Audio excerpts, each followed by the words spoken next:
پاکستانیوں، یہ تو آپ سب لوگ جانتے ہیں کہ مسلم لیگ نون کی حکومت ضرور ہے، لیکن ان کے پاس کسی قسم کا کوئی اختیار نہیں ہے، اسپیشلی عمران خان کے معاملے میں۔ آج انہوں نے شاید حامد میر صاحب کے پروگرام میں ایک نئی دھمکی دی ہے۔ رانا ثناء اللہ صاحب کہتے ہیں کہ اگر سہیل آفریدی نے عمران خان کے مشورے سے کابینہ بنائی تو سپریم کورٹ کے ایک فیصلے کی روشنی میں یہ کابینہ کالعدم ہو جائے گی۔ بیرسٹر عمیر نیازی صاحب، جو کہ پی ٹی آئی کے بڑے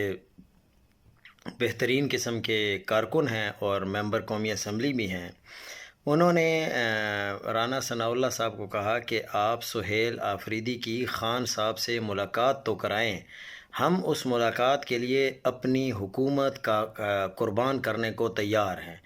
لیکن ان کو یہ پتہ ہے، رانا ثناء اللہ کو بھی پتہ ہے، حامد میر کو بھی پتہ ہے اور عمیر نیازی کو بھی پتہ ہے